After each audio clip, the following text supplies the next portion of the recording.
Hello everyone, welcome and welcome back to my channel. तो guys, यहाँ पर हम देखने वाले हैं कि आपको आपके पार्टनर का वेट करना चाहिए, क्या वो आपकी ज़िंदगी में वापस लौट कर आएंगे। ओके, ये जर्नल रीडिंग है। हो सकता है कुछ बातें आपके साथ रेजोनेट ना हो, टाइमलेस होगी, तो हाँ, जब भी आपके सामने आएगी आप इस रीडिंग को देख सकेंगे, कुछ गाइडेंस आप ले सकेंगे। ओके, जिस भी पर्सन का आप काफ़ी समय से वेट कर रहे हैं, ओके, अपनी किसी बेस्ट फ्रेंड का भी हो सकता है, ठीक है। आप अपने गर्लफ्रेंड और बॉयफ्रेंड के लिए भी ये रीडिंग देख सकते हैं, और हस्बैंड और वाइफ के लिए, आप किसी के लिए भी ये रीडिंग देख सकते हैं। उस पर्सन के लिए जिसका आप काफ़ी समय से वेट कर रहे हैं और वो पर्सन आपकी लाइफ से दूर चला गया है। ओके, और आपको समझ नहीं आता है रीज़न क्या है, तो कुछ तो गाइडेंस हम यहाँ से भी देख सकते हैं। ओके, रीज़न क्या है आप दोनों के बीच में दूरियों का, वो तो आपको भी पता होगा, यूनिवर्स को भी पता है, गॉड को भी पता है, लेकिन हम कार्ड से भी देख सकते हैं। ओके, स्पिरिट हमें डिवाइनली गाइड कीजिएगा। हमारे व्यूअर्स को उनके पार्टनर का वेट करना चाहिए या नहीं। जिस भी पर्सन के लिए आपको रीडिंग देखनी है उसके ऊपर सबसे पहले आपको फोकस करना है, ठीक है, और रीडिंग के साथ खुद को कनेक्ट करना है। हो सके तो उस पर्सन का नाम आप 7 to 3 टाइम्स चैंट कर सकते हैं। ओके, और रीडिंग के साथ खुद को कनेक्ट कीजिए। ओके, यहाँ पर हमारे पास कुछ ज़्यादा ही कार्ड्स आ गए हैं। स्पिरिट हमें डिवाइनली गाइड कीजिए।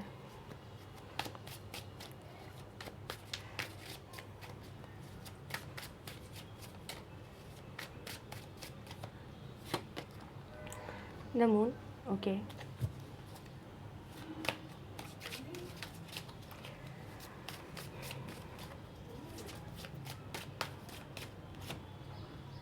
S of swords,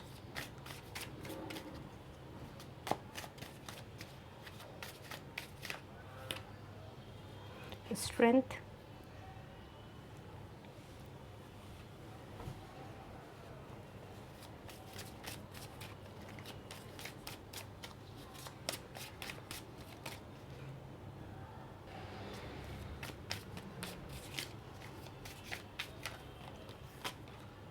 victory. Okay,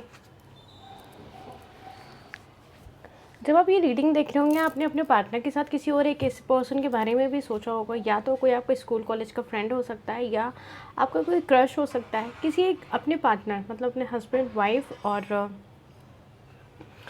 अपने गर्लफ्रेंड और बॉयफ्रेंड के बारे में शायद आपने किसी ने ये रीडिंग देखी है। ओके, हो सकता है किसी ने अपने बेस्ट फ्रेंड के लिए रीडिंग देखी हो, या फिर कुछ तो अलग है, ठीक है। 3 of pentacles,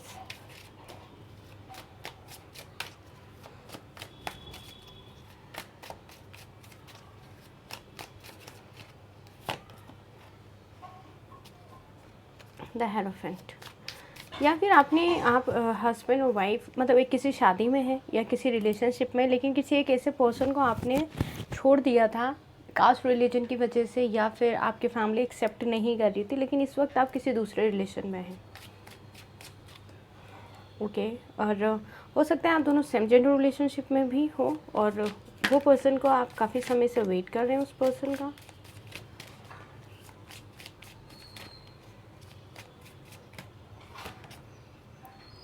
okay, 7 of pentacles,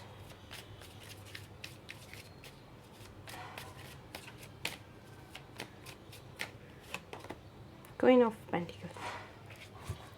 जिस भी पर्सन के बारे में आप ये रीडिंग देख रहे हैं उसके साथ आपका रिश्ता बहुत खूबसूरत था, और आप दोनों शायद एक दूसरे के साथ भी रहना चाहते थे।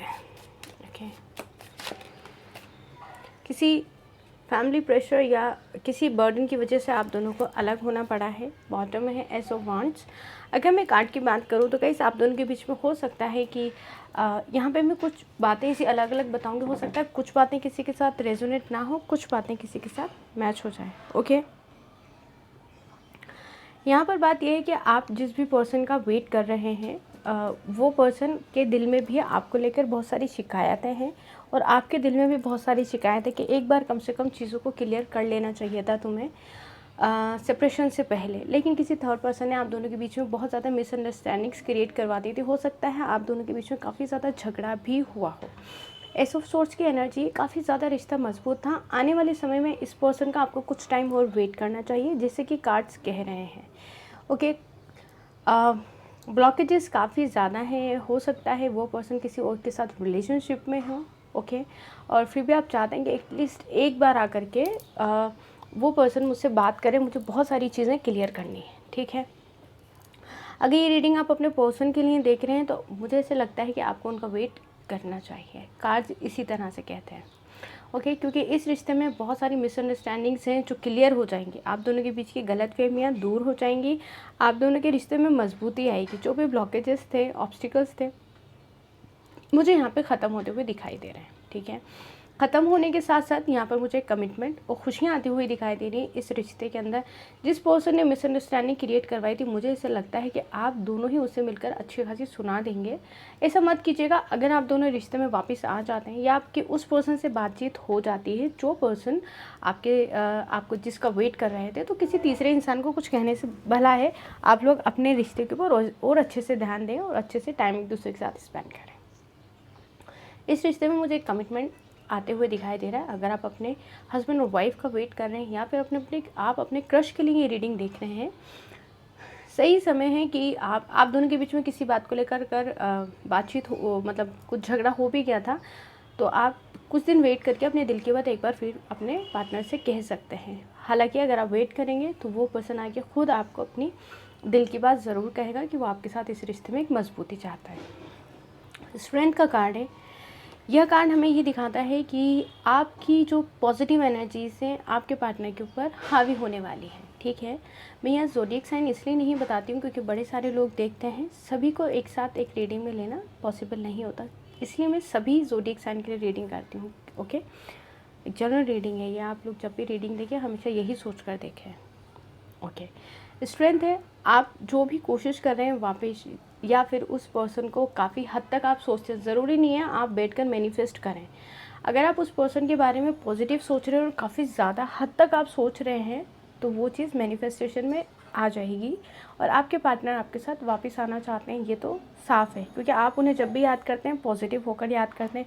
जो लोग गुस्से में या नेगेटिव होकर याद करते हैं अपने पार्टनर को, मैंने काफ़ी बार मना किया है कि किसी भी पर्सन के साथ आपको रीयूनियन करना है या फिर उनके साथ इस रिश्ते में आप वापस आना चाहते हैं, पॉजिटिविटी चाहते हैं, एक रिश्ता चाहते हैं सामने वाले पर्सन से, तो आपको उनके बारे में नेगेटिव सोचना बंद करना होगा। यहाँ पे सारी चीज़ें पॉजिटिव होते हुए दिखाई दे रही हैं। इस रिलेशनशिप में विक्ट्री दिख रही है। अगर आप अपने हस्बैंड और वाइफ के लिए देख रहे हैं, वो अब आप दोनों की फैमिलीज़ बात कर सकती हैं कि अब आप दोनों को वापस ये रिश्ता शुरू करना चाहिए।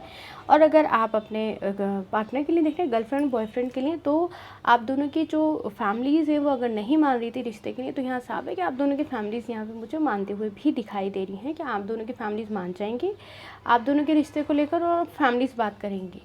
साफ देखा जाए तो ये दिखता है यहाँ पर कि भाई आपके पार्टनर की फैमिली मान जाएगी और इस रिश्ते में आप दोनों को विक्ट्री मिलेगी। यहाँ पे आप हो सकता है किसी मैरिड पर्सन के साथ डील कर रहे हो या फिर आप मैरिड हैं, आप किसी सिंगल पर्सन के साथ डील कर रहे हैं। कुछ ऐसे कंडीशन मुझे यहाँ पे सिचुएशन दिखाई दे रही है। लेकिन आपके जो पार्टनर हैं वो कहीं ना कहीं अपनी फैमिली में बात कर रहे हैं। दोनों कार्ड से मुझे एक ही चीज़ दिखाते हैं कि आपके पार्टनर ने फैमिली में कहीं ना कहीं ये बात कर दी है। अगर आप दोनों को किसी थर्ड पार्टी की वजह से अलग होना पड़ा है तो भाई आपके पार्टनर ने डिसाइड किया कि वो आपके पास आएंगे। थर्ड पार्टी फैमिली हो या कोई एक पर्सन है, उसको दिखा दिया है, बता दिया है, मतलब उन्होंने अपना डिसीजन सुना दिया कि वो आपकी तरफ ही आना चाहते हैं। इस वक्त वो इतने ज़्यादा फैमिली और थर्ड पार्टी के बीच में कहते हैं ना, उनके आर्ग्यूमेंट्स चल रहे हैं, इतने ज़्यादा वो डिप्रेस हैं चीज़ों को लेकर कि उन्होंने सिर्फ इस वक्त अपना ध्यान सिर्फ अपने काम पर, अपने फाइनेंसेस पे लगाया हुआ है। जैसे ही वो इन सब चीज़ों पे ध्यान लगाएंगे, फैमिली से बात करेंगे, आपको अगर एक प्यारा सा कमिटमेंट देते हुए मुझे यहाँ दिखाई दे रहे हैं, तो भाई कार्ड्स तो ये कहते हैं कि आपको आपके पार्टनर का वेट करना चाहिए, ओके। यहाँ पर हम कुछ कार्ड्स जोड़ लेंगे, ओके। यहाँ पर आपके पार्टनर के ऊपर थोड़ा सा बर्डन है। ये इसलिए हो सकता है क्योंकि फैमिलीज़ नहीं मान रही हैं या फिर काफ़ी आर्ग्यूमेंट के बाद आप दोनों का रिश्ता ख़त्म हुआ है, तो उन्होंने भी कुछ आपको ऐसा कह दिया जिसकी वजह से उन्हें ऐसा लगता है कि मैं जाऊंगा या जाऊंगी उनके पास, तो मुझे बहुत कुछ पहले तो बातें साफ क्लियर करनी पड़ेंगी। वो बर्डन भी हो सकता है यहाँ पर। तो मेरे हिसाब से जिस पर्सन के लिए आप ये रीडिंग देख रहे हैं उससे नाराज़गी छोड़ के प्यार से उस पर्सन का आपको वेट करना चाहिए, ओके। द स्टार देख लीजिए, एक कार्ड की कमी थी वो भी पूरी हो गई यहाँ पे। द स्टार, इस रिश्ते में नई शुरुआत बहुत जल्द होगी। एक स्पार्क आएगा, एक चमक, एक रौनक आ जाएगी आपकी ज़िंदगी में, आपके इस रिश्ते में। तो यहाँ पे आपको क्या करना है, एकदम पॉजिटिव रहना है अपने रिलेशनशिप को लेकर, ओके। नेगेटिव बिल्कुल भी नहीं होना है। तो जिस भी पर्सन के लिए आपने ये रीडिंग देखी है, आप उस पर्सन का कुछ समय और वेट कीजिए और पॉजिटिव होकर कीजिए, ओके। तो ये थी हमारी आज की रीडिंग। आई होप आपको पसंद आई है। पसंद आई तो अपना बहुत ध्यान रखें, हमेशा खुश रहें, हमेशा पॉजिटिव रहें, हमेशा आगे बढ़ते रहें, ओके। पर्सनल रीडिंग के लिए आप मुझे जीमेल पे मेल कर सकते हैं और इंस्टाग्राम पर भी आप मुझे मैसेज कर सकते हैं। Thank you for watching. God bless you. Bye bye.